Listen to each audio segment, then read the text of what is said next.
allègue le fait doit être en mesure de le prouver. Donc, si vous alléguez, vous dites c'est moi qui ai gagné, vous devrez être en mesure de prouver en quoi est-ce que vous avez gagné. Et en matière électorale, il n'y a pas autre chose. Il n'y a pas de déclaration. Il n'y a pas les informations des RFI, des médias, comme vous voulez, mais ce sont le PV que vous récoltez par voie de vos témoins dans tous les bureaux de vote de votre circonscription. Ouyema et toutes ces opérations-là, les PV ont pour destination finale les juridictions afférentes, c'est-à-dire la Cour constitutionnelle, les cours d'appel, les tribunaux de grande instance, selon le cas. La CENI envoie directement. Oui, c'est une obligation légale. La CENI mettra à la disposition de la Cour toutes ces preuves-là.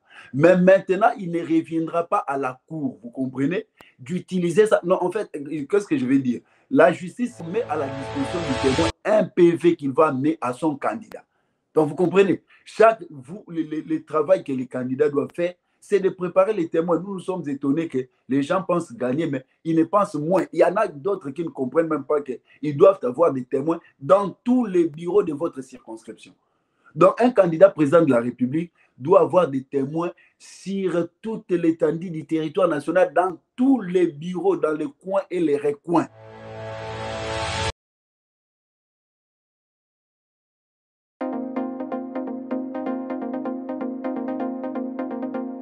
Que la CENI dit le droit.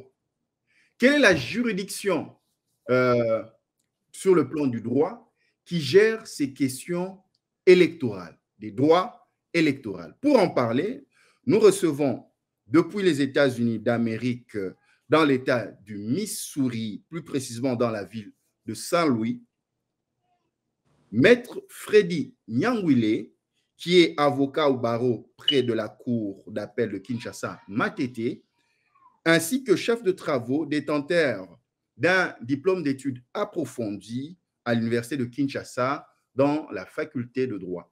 Maître Freddy Nyangwile, nous vous saluons. Je vous salue, mon frère et mon jeune frère Katende. Un grand merci de répondre à notre invitation. Maître, nous allons parler d'un cas précis pour entrer dans les eaux profondes. Vous vous souvenez, après les élections de 2018, Martin Fayoulou conteste les résultats. Il dit qu'il a gagné et commence une bataille judiciaire pour qu'il entre dans ses droits. C'est la raison pour laquelle, pendant plus de la longueur ou de la durée du mandat de l'actuel chef de l'État, il va se prétendre être le président élu. Maintenant, nous aimerons comprendre, pour ceux qui sont candidats cette fois-ci, président à tous les échelons, comment faire valoir ses droits? Martin Fayoulou avait-il raison de dire qu'il a gagné et que la Cour constitutionnelle devait démontrer qu'il a gagné? Et comment comprendre ces juridictions? Parce que nous avons vu d'autres cas de droit, vous êtes expert, nous parlons un peu en profane. Il y a certaines juridictions qui sont capables d'étayer des éléments pour démontrer que celui-là a raison ou tort. Mais pourquoi, par exemple, pour la Cour constitutionnelle, lorsque Martin Fayoulou demandait à la justice de pouvoir mener ses enquêtes pour lui attribuer cette raison, elle n'a pas fait? Vous, en tant qu'avocat, qu'est-ce que vous pouvez nous en dire? Oui, merci beaucoup pour cette question pertinente. Vous savez, les points de chute de l'élection, c'est ce que l'on appelle les contentieux électoral ou les contestations électorales. Parce que lorsqu'on se lance dans un champ de bataille électoral, tout le monde commence par mesurer ses capacités. Bon, peut-être chez nous, nous déplorons un peu parce que lorsque nous voyons le nombre de sièges à pourvoir et le nombre de candidats qui se présentent, c'est tellement élevé. Bon, on s'est dit c'est une expression de démocratie. C'est bien, mais nous nous posons la question, est-ce que tous ces gens comprennent? Par exemple, pour parler des élections au niveau législatif, l'Assemblée nationale, parce qu'au niveau du Parlement, nous avons deux chambres. Il y a la chambre haute, le Sénat, et la chambre basse, qui est l'Assemblée nationale. L'Assemblée nationale est constituée des députés qui sont élus au suffrage universel direct, c'est-à-dire le peuple élit directement ces députés-là. Et au niveau de la chambre haute, qui est le Sénat, ce sont les élus des élus, c'est-à-dire ceux qui seront élus comme députés au niveau des assemblées provinciales auront, par voie d'un suffrage indirect, à élire les sénateurs. Bien sûr qu'il y a aussi certains sénateurs, je crois au nombre de 8, qui sont cooptés pour une raison. On ne revient pas, ce n'est pas ça l'objet de notre émission aujourd'hui. Donc, en fait, lorsque vous voyez le nombre, par exemple, 500 sièges pour l'Assemblée nationale à pourvoir, et que le nombre des prétendus candidats va au-delà des 25 000, il y a lieu de se poser quand même la question. Bon, c'est une expression de démocratie, oui, mais est-ce que tous ces gens-là qui s'engagent dans cette bataille mesurent les dangers? Parce qu'on a comme l'impression que les gens pensent qu'il suffit d'être inscrit sur une liste et que son nom soit retenu, publié, on a un numéro, on devient aussitôt un député. Et les gens vont se lancer dans la bataille lors de la campagne électorale et finalement, en fait de compte, vous connaissez par exemple la ville de Kinshasa que vous et moi nous connaissons très bien. Nous avons 4 circonscriptions électorales là-bas. Nous avons Lukunga, nous avons Funa, nous avons Tchango et Moamba. Mais si vous comptez le nombre de députés dans son ensemble, je crois que Kinshasa ne produit pas plus de 60, non, pas plus de 80 députés, si j'ai encore bonne mémoire. Mais si vous voyez le nombre des gens qui postulent, donc c'est vraiment c'est assez étonnant. Et toutes ces personnes-là, pendant la campagne, chacun va faire des promesses et dire que je sais, et croire même qu'il sera élu. Peut-être parce qu'il est de la famille présidentielle ou bien d'un regroupement des opposants qu'il a droit à gagner. Oui, quelque chose comme ça.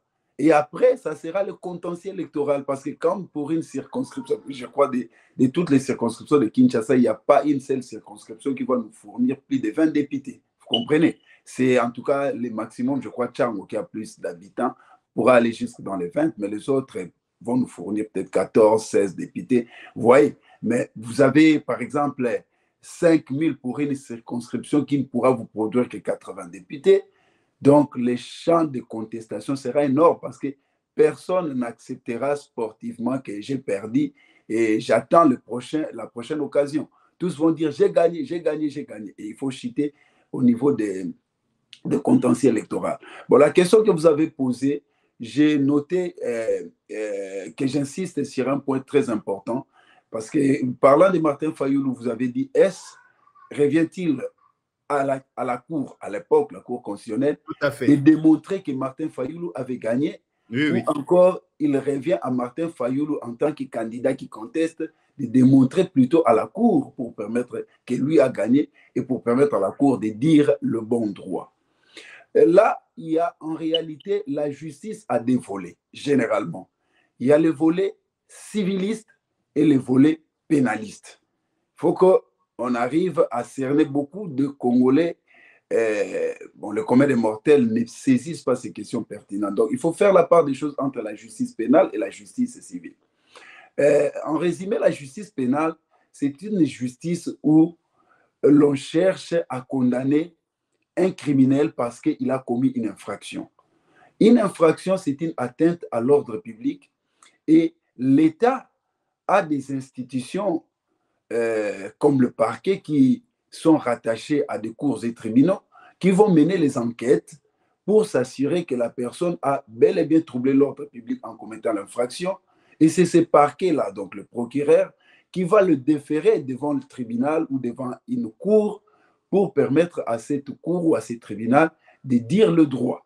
Donc vous voyez, on parle d'une justice active parce qu'il y a un procureur qui a mené les enquêtes et qui vient présenter la personne réputée avoir commis l'infraction pour que ces derniers répondent de ces actes.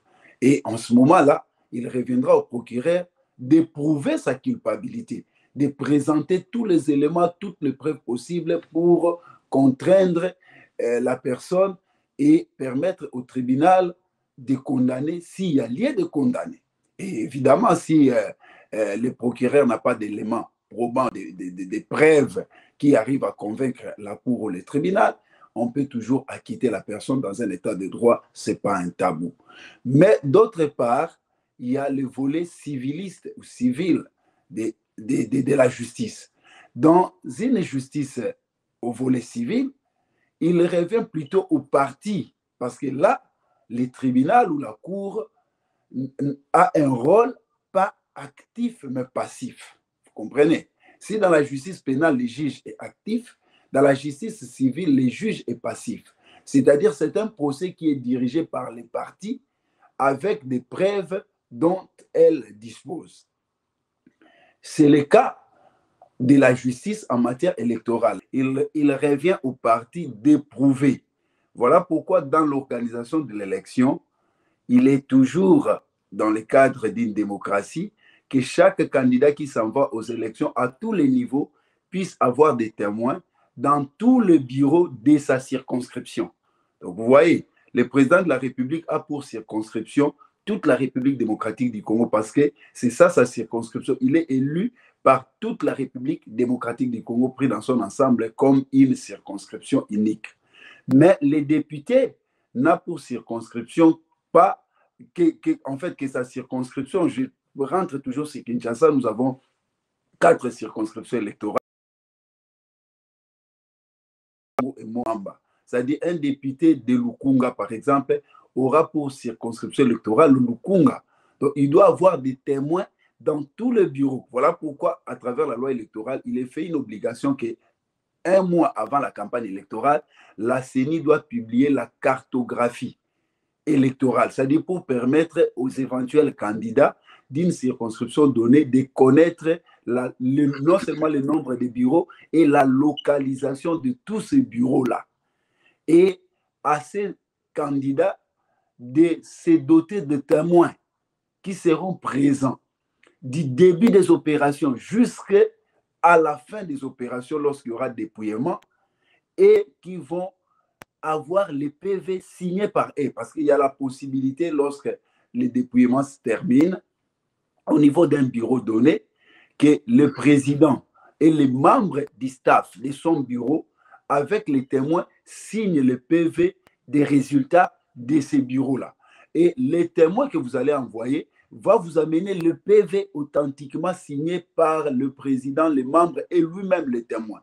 Et ce sont tous ces PV-là récoltés qui vous permettent dans votre organisation interne de savoir, avant même que la CENI ne publie les résultats, quel est le taux de votre gain, si vous avez gagné à quelle quantité. Et si il s'avère que, avec tous les PV que vous avez, vous disposez, vous réalisez que vous avez gagné et que la CENI a dit autre chose, vous avez le pouvoir d'aller devant une cour ou un tribunal. Et selon les cas, j'aimerais dire, pour ce qui concerne l'élection présidentielle et les élections législatives, la juridiction compétente, c'est la Cour constitutionnelle. Mais pour ce qui concerne les élections provinciales, les élections municipales, et pour les élections provinciales, jusqu'à preuve du contraire, on parle de cours administratifs d'appel.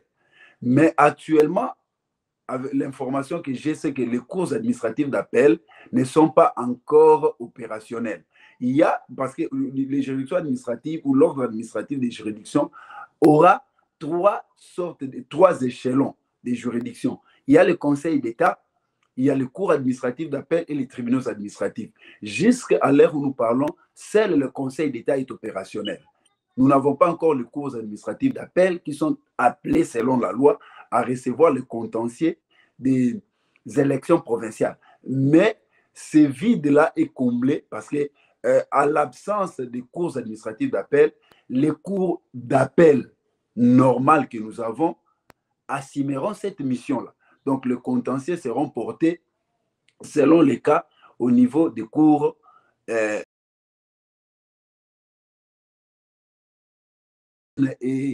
municipales et locales. Le contentieux sera porté devant les tribunaux administratifs qui n'est pas encore installé et font office des tribunaux administratifs actuellement, ce sont les tribunaux de grande instance. Donc, vous irez devant, c'est selon les cas, si tu es président de la République ou député, ta juridiction naturelle ou ton juge naturel, c'est la Cour constitutionnelle. Et les autres, comme nous avons dit, selon les cas, ce sont les cours d'appel ou les tribunaux des grandes instances. Vous irez devant ces juridictions-là avec vos preuves à vous. Il ne faut pas aller devant la cour ou devant un tribunal et dire à cette cour-là que c'est vous qui avez gagné. C'est ça la difficulté. Mais en fait, quand vous allez pour dire que vous avez gagné, vous-même, avant même de saisir la cour ou le tribunal, qu'est-ce qui vous fait dire que vous avez gagné?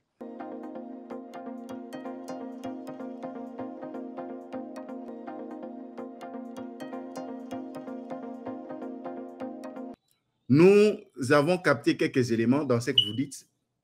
1. Les pièces recevables auprès de chaque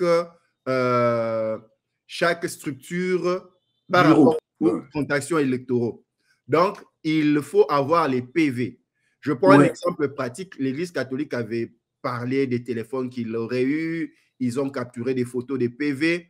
Donc, au-devant d'une cour, au-devant d'un tribunal, ces preuves-là ne sont pas preuves parce qu'elles ne sont pas reconnues. Non, écoutez, vous savez, là, il y a une notion qu'on appelle la spécialité de preuve.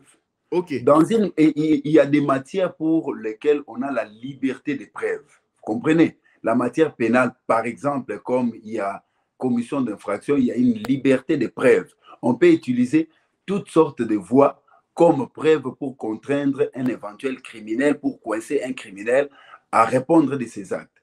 Mais en matière électorale, la preuve n'est pas à inventer. La preuve, elle est spéciale. La preuve, elle est légale. On vous dit pour prétendre avoir gagné les élections, ce ne sont pas les déclarations de la rue, ce ne sont pas non plus les téléphones comme la Cinco avait voulu ou bien les autres candidats voulaient nous faire croire. Ça, dans leur organisation interne, ils sont libres d'utiliser toutes les voies. Mais devant la cour, on vient avec le PV. Donc, en dehors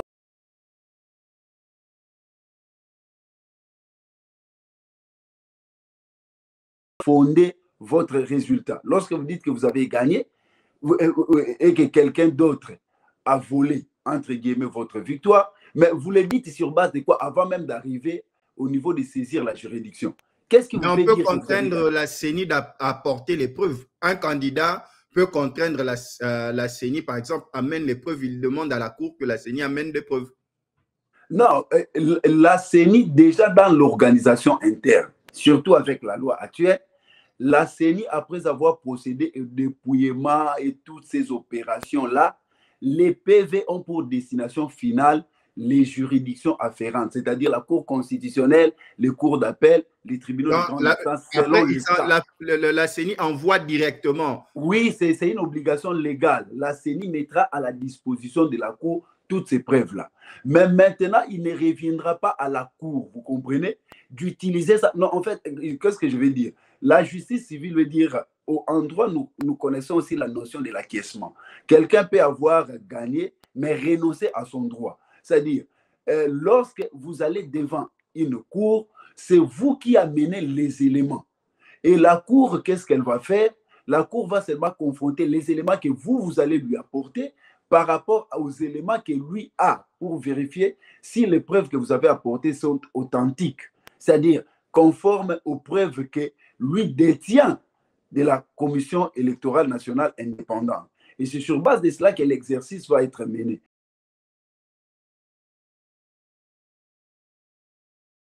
L'État congolais ou de la loi, la mission, vous comprenez, la mission qu'elle a réussi, c'est de dire les droits. Mais la mission qu'elle a réussi, ce n'est pas la mission d'aider les candidats à des preuves qu'elles-mêmes plutôt sont censées apporter. Ils apportent eux-mêmes les preuves. Voilà pourquoi il y a institution des témoins et des observateurs. Vous comprenez? Les observateurs, ils ne sortent pas avec les PV. La CENI se limite tout simplement à des questions administratives, c'est tout.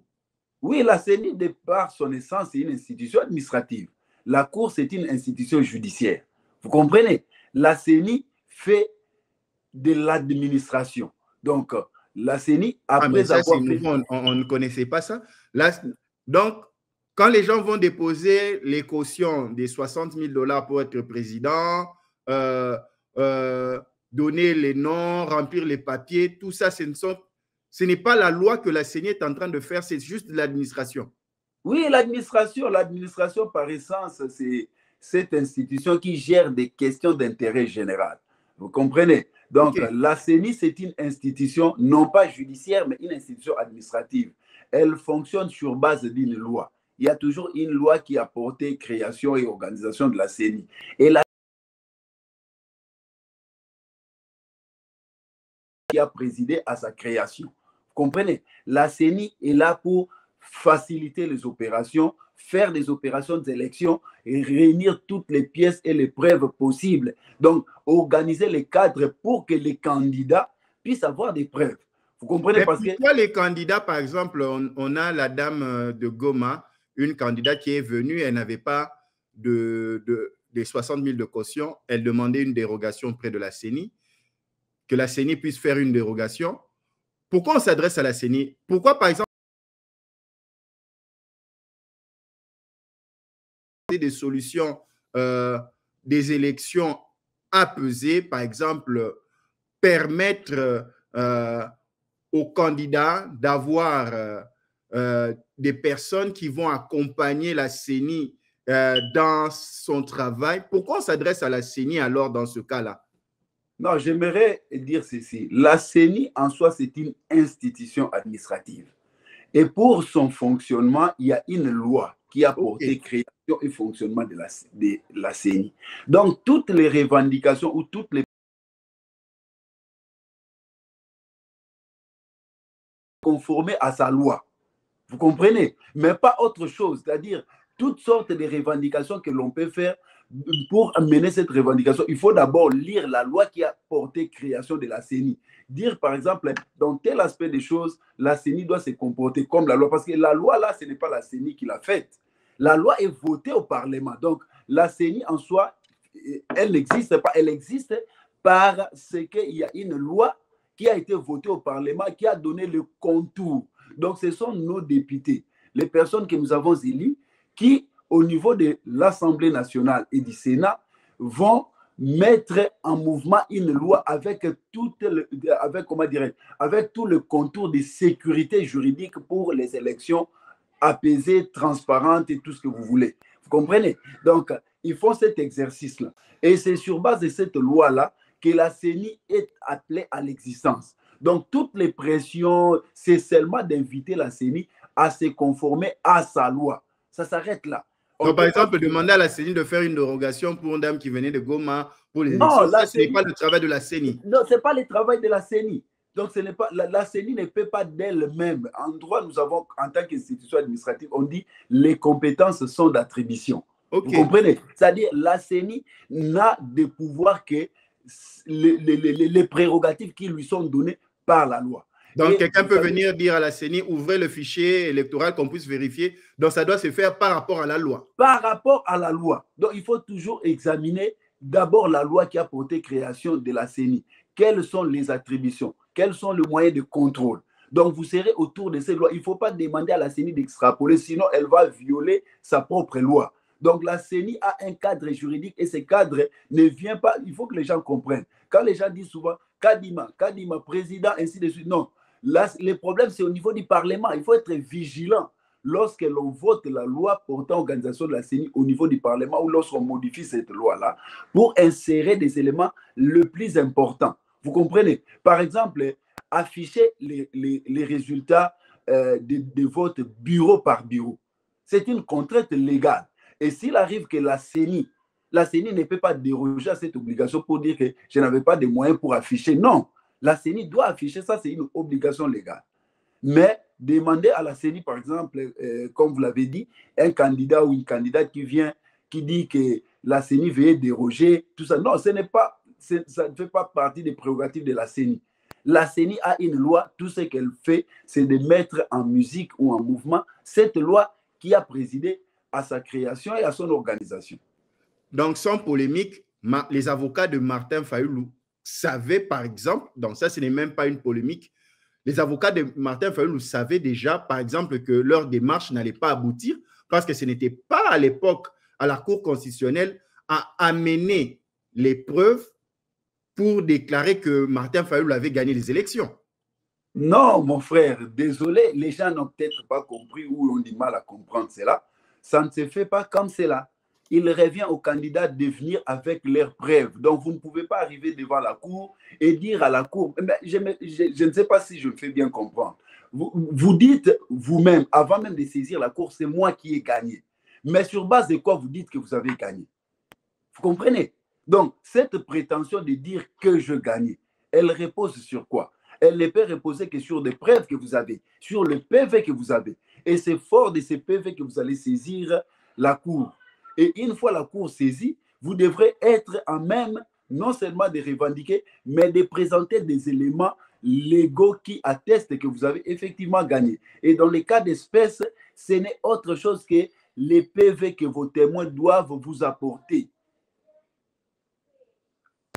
Après dépouillement, bien sûr. Après dépouillement. Oui. Donc, en fait, les élections se font dans des bureaux. Descendons dans les entités les plus inférieures. Ce sont des bureaux. Si nous prenons une circonscription donnée, comme la circonscription de Moamba, je crois que je ne me trompe pas, vous êtes de Moamba. Donc, oui. Si nous prenons une circonscription comme celle de Moamba qui comprend, je ne sais pas, commune de Ngaba, Matete, Lemba, Matete. Oui. Voilà. Donc, comprenez, vous avez autant de nombre de bureaux. Voilà pourquoi il est fait obligation que la CENI publie un mois avant la campagne électorale la cartographie pour que vous puissiez connaître le nombre de bureaux, vous comprenez, et la localisation de ces bureaux-là. C'est très important. Et à vous maintenant de vous doter de vos témoins dans tous les bureaux possibles, mon cher ami. Qu'on se comprenne, dans tous les bureaux. S'il y a 1000 bureaux, s'il y a 2000 bureaux, vous comprenez, vous, un seul candidat député, vous devriez avoir le nombre de témoins au prorata du nombre de bureaux. Et les gens ne le feront pas. Vous comprenez, par exemple, si une circonscription a 2500 bureaux, mais il y a des candidats qui seront élus, même pas élus, votés, parce que votés par moins de 1000 électeurs. Donc, vous comprenez que ces candidats-là n'ont même pas de témoins dans tous les bureaux possibles parce qu'un témoin, les témoins votent. Et on considère que les témoins, naturellement, votent les candidats pour lesquels il est venu faire le travail. Et en plus des témoins, il y a d'autres personnes qui vont s'ajouter. Mais lorsque, dans une circonscription qui a, par exemple, 2000 bureaux de vote, vous n'avez des PV que de 150 bureaux, comment vous allez prétendre que vous avez gagné les élections?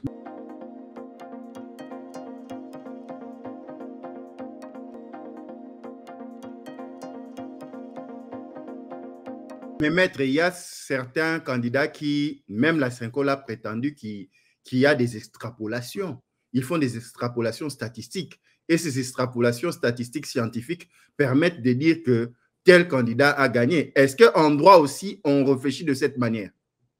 Non, il y a une certaine liberté de faire des statistiques en privé. Vous comprenez? Les statistiques ne sont pas en fait un moyen de preuve directe, mais ça vous aide.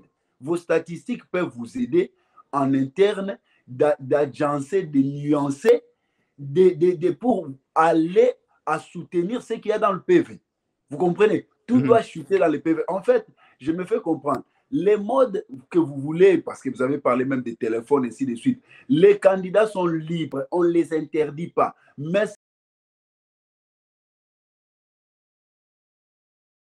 est appelé à recevoir votre contentieux, vous ne venez pas avec ces téléphones. La preuve en matière électorale, elle est spéciale. Ce sont les PV. Voilà pourquoi il est fait une obligation à la CENI, après avoir passé les opérations des élections, à la fin de faire le dépouillement en présence du président du bureau, de ses membres et des témoins des différents candidats. Et une fois ce dépouillement fait, le PV est signé par le président du bureau, les membres et même les témoins. Et on met à la disposition du témoin un PV qu'il va amener à son candidat. Donc, vous comprenez, le travail que les candidats doivent faire, c'est de préparer les témoins. Nous nous sommes étonnés que les gens pensent gagner, mais ils ne pensent moins. Il y en a d'autres qui ne comprennent même pas qu'ils doivent avoir des témoins dans tous les bureaux de votre circonscription. Donc, un candidat président de la République doit avoir des témoins sur toute l'étendue du territoire national, dans tous les bureaux, dans les coins et les recoins. Et si vous avez cette déficit, si vous avez cette incapacité d'avoir des témoins partout, donc il ne faut pas venir troubler la quiétude des citoyens en faisant des déclarations telles que j'ai gagné. Non, il faut mobiliser les témoins. Et les témoins là, vous-même vous savez comment ça doit se passer, ils vont rester au niveau du bureau du début à la fin. C'est sous votre charge. C'est vous qui prenez en charge ces témoins. Et ça dépend aussi de la fidélité que ces témoins développent vis-à-vis de vous. Vous pouvez penser avoir envoyé un témoin qui ne se présente pas au bureau, ça c'est un fait. Ou bien qui se présente au bureau en retard. Ou qui se présente ou qui n'assiste pas aux opérations jusqu'à la fin, n'ayant pas la capacité, qui ne vous amène pas le PV. Alors là, c'est votre organisation interne. Donc, quand vous vous présentez devant la cour, c'est à vous d'amener les éléments de preuve. En droit, il est des principes que celui qui allègue le fait doit être en mesure de le prouver. Donc, si vous alléguez, vous dites c'est moi qui ai gagné, vous devrez être en mesure de prouver en quoi est-ce que vous avez gagné. Et en matière électorale, il n'y a pas autre chose. Il n'y a pas de déclaration. Il n'y a pas les informations des RFI, des médias, comme vous voulez, mais ce sont le PV que vous récoltez par voie de vos témoins dans tous les bureaux de vote de votre circonscription. Maître Freddy Nyangwile, nous vous suivons avec beaucoup d'attention. Vous êtes vous-même avocat, expert en droit et enseignant du droit en République démocratique du Congo. Maître Freddy, nous allons comprendre une chose. Dans les élections de 2018, il y a certains chefs d'État ou certains diplomates qui ont corroboré des messages comme étant que le président actuel Félix Tshisekedi n'aurait pas gagné les élections. Nous allons comprendre l'importance de maîtriser la loi électorale et l'importance de maîtriser les questions de contentieux électoral. Comme nous sommes en train de tendre déjà à la fin de notre magazine, comment les candidats députés, les candidats présidents peuvent faire valoir leurs droits? Comment constituer ces éléments pour lesquels ils se diront au moment donné quand on ira devant nos juridictions? Gain de cause, faire valoir notre loi. Comment doivent se constituer leurs équipes en matière juridique? Parce que beaucoup de ces candidats n'ont pas d'avocats, n'ont pas des experts en questions juridiques qui les accompagnent. Beaucoup de ces candidats n'ont pas cette notion de pouvoir avoir ce qu'on appelle des témoins. Beaucoup de ces candidats n'ont pas d'équipe stratégique pour les accompagner. Eux pensent parce qu'ils ont été mis dans une liste, ils ont été cooptés par le parti présidentiel ou bien le regroupement du parti de la majorité qui soutiennent Félix Tshisekedi. Les autres se disent, comme je suis avec Moïse Katumbi, c'est déjà dans le bon, je vais gagner. D'autres parce que je suis avec Martin Fayulu. Et aujourd'hui, d'autres se disent, parce que nous sommes avec le prix Nobel de la paix, Dr Mukwege, c'est déjà parti. Comment se mettre autour de soi une stratégie, commençant par une stratégie juridique, jusqu'à la mise en œuvre de ce processus électoral pour trouver gain de cause? Maître Freddy.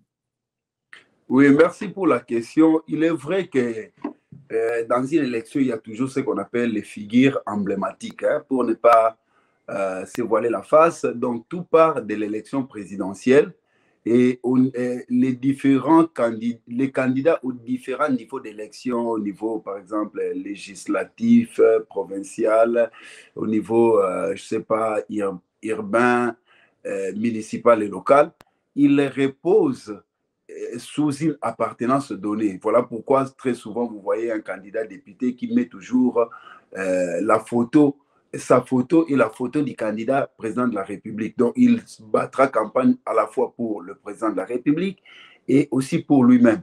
Et cela a une incidence directe par rapport à notre système politique, en fait par rapport à notre système et notre régime politique. Parce que vous savez que chez nous,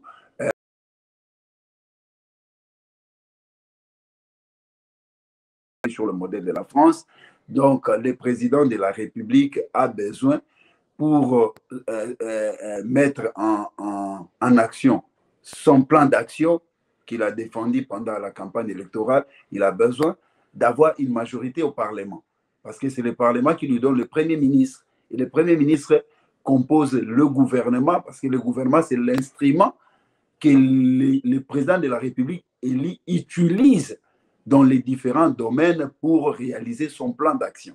Vous comprenez? Voilà pourquoi, quand on est candidat président de la député, on sait que le candidat président de la République, c'est tel, et moi, il faut me lire un député pour que nous puissions avoir une majorité, de manière à nous permettre de matérialiser les plans défendus lors de la campagne par les candidats présidents de la République. Et à cet effet, il y a certaines figures emblématiques, notamment le président actuel Félix Tshisekedi, il y a Martin Fayoulou, il y a Moïse Katumbi, il y a aussi celui qui vient de s'ajouter, notre prix Nobel, le docteur Mukwege.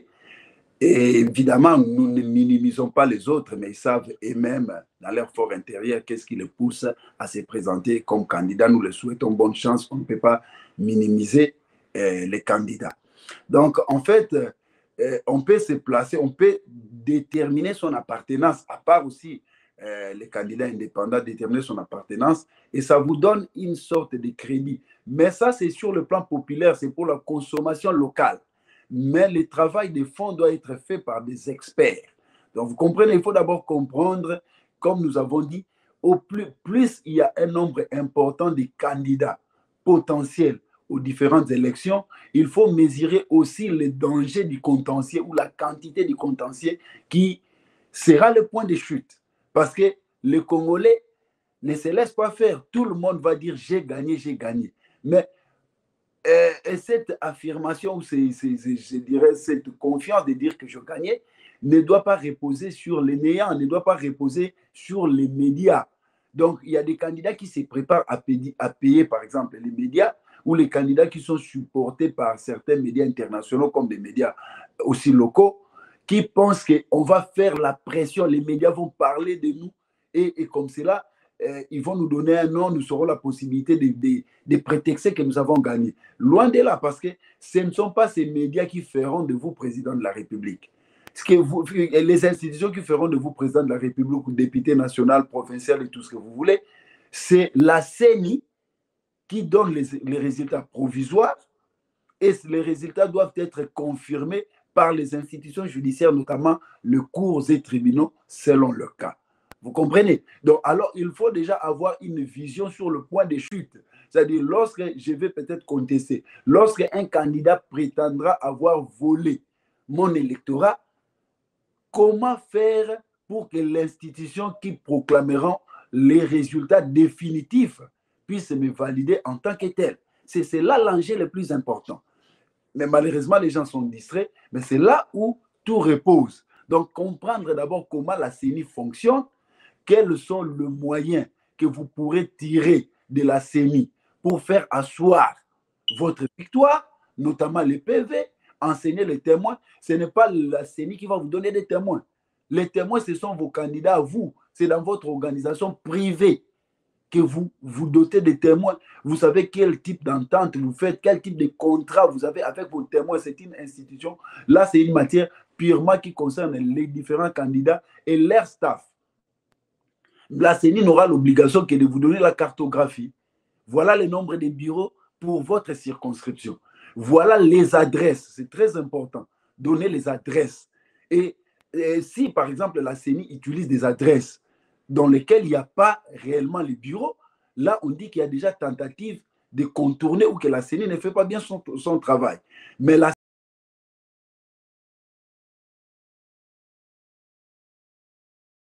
pour permettre maintenant aux candidats dans leur organisation interne de chercher des témoins, d'engager même, chercher c'est trop facile, d'engager le témoin. Vous allez les payer ou vous n'allez pas les payer, ce n'est pas une question qui intéresse la CENI. Ça dépend du degré de confiance entre vous et vos témoins. Et vos témoins vont vous amener les PV, les procès-verbaux. Et ce sont ces procès-verbaux qui sont des preuves spéciales en matière électorale. Donc, il n'y a pas autre chose qui peut fonder la victoire d'un candidat ou d'un autre en dehors du PV. Fondez votre victoire parce que la Cour est là sur base des preuves que vous avez et sur base des pièces qu'elle reçoit. Donc, la Cour, les pièces qu'elle reçoit de la CENI, vous comprenez? Ce sont des pièces dans l'organisation interne pour lui faciliter son travail. Alors, les candidats qui viennent, ils apportent leurs preuves et ça permet maintenant à la Cour de confronter ces preuves-là par rapport à leur authenticité, par rapport à ce qu'elle-même, la Cour détient.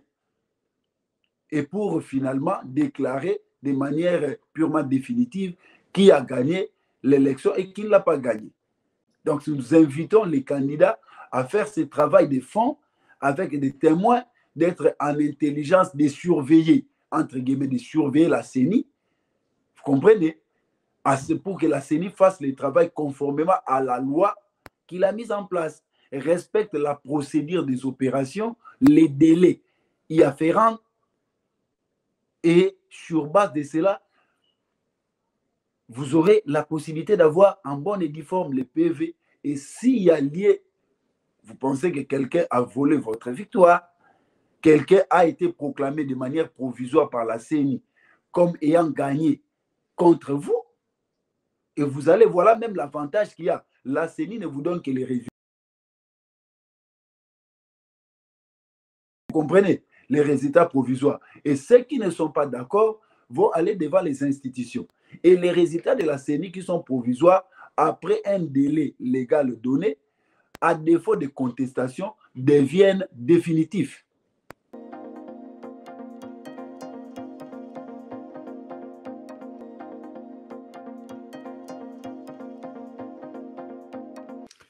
Maître Freddy, un grand merci d'avoir répondu à notre invitation dans ce magazine. Un dernier mot pour mettre un terme à ce programme, un programme très intéressant parce que dans les élections, il faut s'outiller et surtout par rapport aux contestations, vous l'avez dit, les résultats provisoires peuvent ne pas entrer en phase avec la vision d'un candidat, se disant que j'aurais gagné et avoir les outils pour pouvoir se défendre devant la Cour constitutionnelle ou bien devant d'autres juridictions selon chaque niveau des élections. Maître Freddy. Oui, merci beaucoup. Moi, je vous remercie pour le travail combien excellent que vous avez toujours fait dans le cadre des veilles de la conscience. Vous faites un travail très important, excellent. Vous éveillez nos compatriotes congolais à travers vos émissions et nous vous remercions pour ce travail.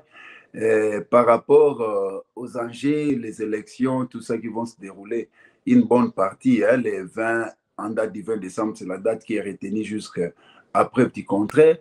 Nous souhaitons bonne chance à tous les candidats.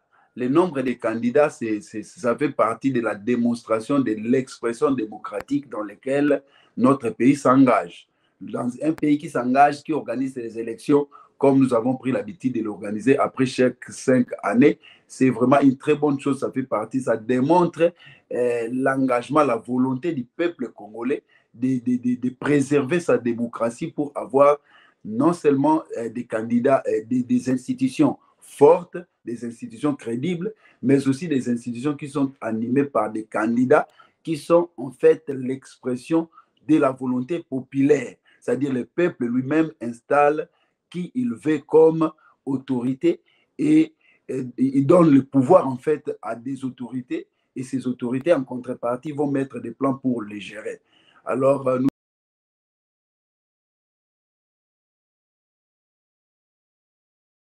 créer des tensions dans le pays.